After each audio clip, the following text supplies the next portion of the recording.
Today is the day. We're finally getting our new transmission installed after a week of sitting in Boatyard. Got the new trans, popped the trans in, but now we need to swap the props from a 2-blade to a 3-blade. So we have the diver in the water who's telling us that there's something wrong with the prop in the shaft. So now we got the transmission in, cleaned the C strainer, engine is checked and ready to go. But now we don't have a working prop, so... And also, just to complete aside, why are propellers so expensive?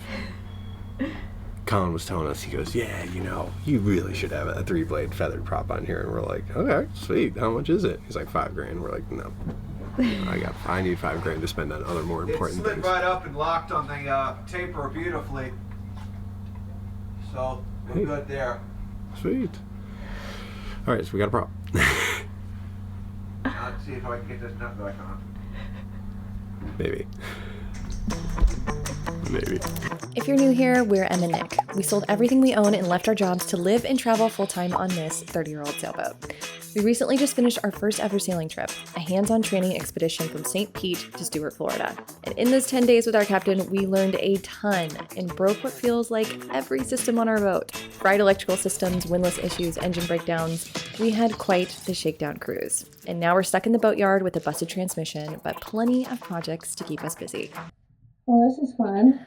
Last week, we serviced our dinghy outboard and completely redid our anchoring system. And this week, we're taking a look at our winches, making custom lee cloths out of curtains, and hopefully getting the green light to finally leave the Boatyard. Right. We're completely new to this whole boat life thing, and we're sharing our entire journey from newbies to hopefully legit sailors here on YouTube. So if you haven't already, be sure to subscribe because we'll be putting out new videos every Sunday. This place is such a mess. It is chaos around here. This is the current state of our life right now. He's locked in, excuse me, looking like a zombie. On top of everything else, I am now sick, so that's fun. Hopefully, be leaving the Boatyard here in the next 6 hours. 3 hours later. We will not be leaving the Boatyard today. We have to replace our throttle, and that could have been the reason why our transmission blew in the first place. So basically what happened was we went to test our new transmission and alignment and found that our throttle cables were improperly sized, which led to the shifting lever arm not being able to get back to true neutral. So what we thought was neutral was not. That extra play in the cables over time caused the transmission to completely grind down, and this could have been happening for years. Which obviously stinks. It's another fix to add to the list, but also kind of insane to think that of any time this transmission could have gone, it happened at the very end of our trip with an experienced captain on board next to a Boatyard that happened to have a spare transmission. Something we were told could have taken weeks, if not months, to get delivered. I mean, seriously, talk about luck. I don't know if I would say breaking our transmission is lucky, but you know what I mean. Another part to order, another few days here in the Boatyard, but just give us more time to work on projects. Nick is currently working with our buddy Scott to pull apart all the throttle cables so we can know the lengths, so we can know what to order. And then, yeah, it's just not safe to leave right now. The throttle will continue to give us trouble, from what Scott was saying. So, another project on the list. All right, it was an entire week of watching YouTube videos to learn how to do certain things around the boat. And we actually got a little lucky. The prior owner left us a couple key spare parts for different projects that we have coming up. But first thing on the list is to service our winches. I've never taken them apart before. I am nervous I'm going to lose parts. So we're going to be, or try to be, very organized in taking everything apart, degreasing it, re-greasing it, and putting it back together today. All right, we've got our workstation for the day. 2 things of biodegradable marine degreaser. Some gloves to protect the hands, some cheap toothbrushes to rub the old grease off and put the new grease on. And then we've got 2 spare winch kits. We're gonna try to keep track of everything in this box. So, like I said, we've got 2 30s here that control our 4 main lines. And then we've got 2 54s here in the back that work our jib sheets. So we're gonna start small, work our way up. We'll watch the video, hopefully it works. And then we've got to figure out how to do this guy. Looks like it's an 8. I have not watched a video on how to take that apart, but we'll figure that one out too. How hard could it be? Step one is to take this little collar off.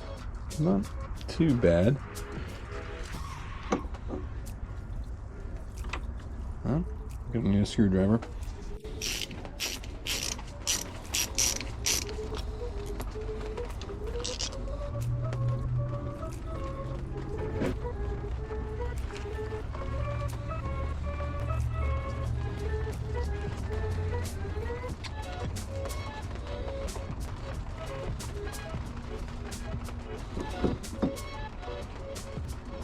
Dang. Oh, she dirty.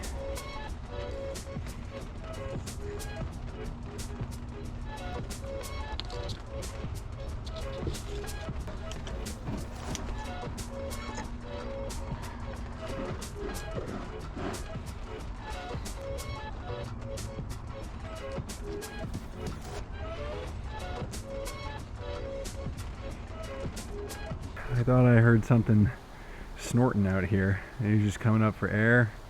They're literally just floating right on by. This is the first manatee we've seen since living on the boat. Are you kidding me? And Em's not here. She's gonna hate that I saw this by myself. How did they come the one time I'm not there with you? I've been wanting to see a manatee the entire time we've been in Florida.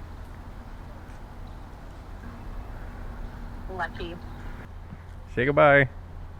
Not as crazy as I originally thought. Not as many pieces as I originally thought. I don't know what you call these, but these are kind of the top two pieces, and this is the tail where the line goes around.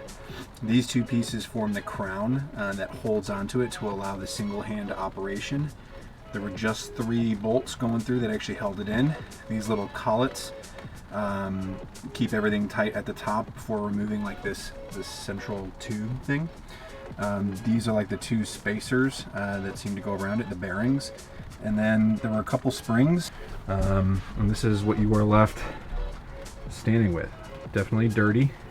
Got a lot of gunked up hardened grease, probably been sitting there for a year or 2. But I'm thinking this will take me 20 to 30 minutes to do the first one, and then hopefully we get quicker as the day goes. All right, so today we're gonna be making lee cloths for either side of the couch inside of the boat. My mom and I, who has so graciously offered to help in the project, I don't know, say hi. My mom actually helped me sew the cushions for my van, so she is like the master seamstress over here. You look so professional with your glasses, Mom. Thank you. We went to Walmart earlier to try to find some fabric. And we had this idea to actually retrofit blackout window curtains for this project. One, because they're a little bit thicker, it's a nice material for not as much. And it comes with these grommets on it that go on a, curtain rod, but we're gonna use these to actually put the rope through to attach to our handholds once this all makes sense, once they're done and we're like actually showing them in the boat. This pack of 2 was only $20. So yeah, we're gonna see if we can pull this off. Kind of retrofit something. Can't have my girl rolling out of the bed. That's right. All right, I have the rough measurements here. Looks like we want them to be 24 feet from the couch cushion. Which couch are we doing first? The side that doesn't have the sectional. That would be 75 inches. Your thing on this side? Yes. So for the dimensions, we're thinking, what do we say? 24 plus 6, so total 30. 30 inches tall with the grommets at the top, and then 60 inches long. So there's a little bit of a gap on either side to get in and out. Yeah, it's really good. You gotta sew them together. Very careful with cutting. Girl, Stop! Is it funny that I'm more comfortable with power tools at this point than I am sewing equipment? yes, I've been trying to teach you to sew for years. You're a hard one to catch, still enough to teach you. Each curtain panel is only 34 inches wide, so we will need to combine the 2 together to get to the full 60 in width. So we've got our 2 curtain tops with our grommets. Oh.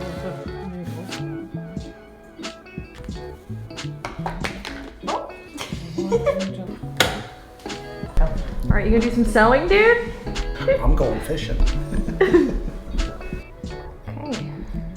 Okay. We've attached the two together here. All right, so now you come and you do this because you need to learn it. And the needle. Oh. Pull it through. That's tight. Oh yeah. How the hell do you do You that? get to do that.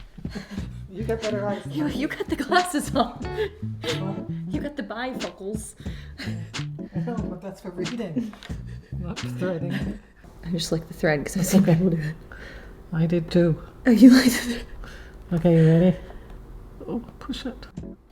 Oh, I think you had it and you pulled it out. No. You did. Oh, I got it. No. Oh, you pulled it out, honey. Good try. Try again. Good. You look so smart with your glasses. Thank you. Okay, so I'm gonna start it to show you how to do it, and then you're gonna do it. Come over here. This is slow. That's super fast. You don't want to do that when you learn it. So start about there. Okay. You push down this pedal down here. That's your gas. But she pooped out again. This dang. Dang it. So you're working that stitching. So I'm just. You're not pulling. No. You're just letting it feed itself through. Doesn't Well, feel that's straight. because you didn't hold it straight. So you have to hold it straight on. A little gas, huh? I thought you said to go slow. See how that's going? That's Yeah. what you want. Straight? I think Oh, so. you're doing good. I didn't want you to do this for you to do forever. Oh. All right, take all your needles out. Stick them in your little strawberry. I think it's a tomato. Oh, it's a tomato? Oh, it is a tomato. I thought it was a strawberry. Tomato, tomato. Strawberry, Potato. potato. Oh my god, that took way longer than I thought it was going to take. That was about an hour and 45 minutes to get all of the grease off. I'm hoping that that is just because this is the first time I've done it and don't know what I'm doing, and that hopefully it's just because they weren't cleaned for longer than a year. I think you're supposed to do this on like a yearly interval. When we were doing the training, Blaine was saying that he could tell just by cranking it with his hand that they were feeling a little tight. So use one to degrease and one to re-grease.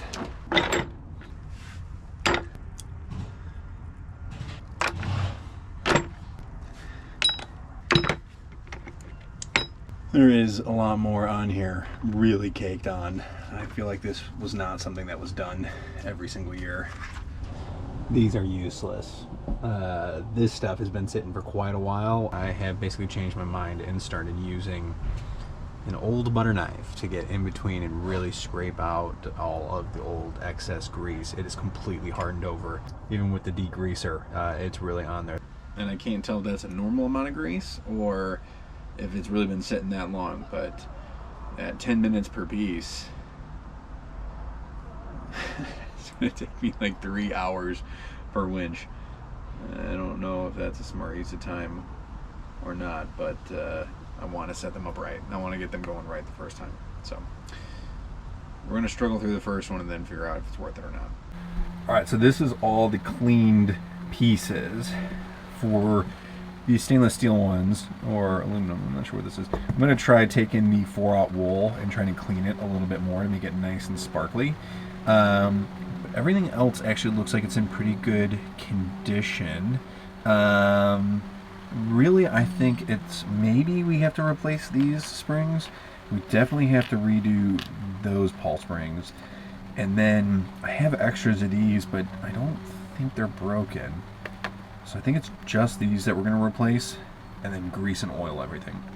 These get the oil, gotta let it propagate down into the gear, and then these will get greased. This will get greased, and then I think as we put the components top down, a couple more are going to get greased. In this kit, so we got some of the Lumar grease. This service kit, pawl springs, large pawl, small pawl, sleeve, collets, some O-rings. That is going to be most important, these little pawl springs. I don't really know if I got to replace these. I mean, I cleaned them. They don't look broken. I think I'm going to try to save these. And then these sleeves, I don't know where the heck those came from. I don't know where that piece goes to. Probably not important, right? Wow. how pretty that looks. Look at that. Really nice work. Look how clean. Look at that. Oh no, you did good. For the length of it, the couch itself is 75 inches. And then I'd like to have like a little gap on either side so I can kind of like peer around, or we can like reach around it. So I think like, yeah, might be, yeah. Just say 60. 60 inches long. Wow. 60 inches. Learning to sew has been on my list for a while now, but I feel like it's an especially important skill now that we're living on the boat. For repairing sails, fixing clothes, and I'm sure a lot of other things I'm not thinking of right now. But I'm just lucky I have the real professional here to teach me.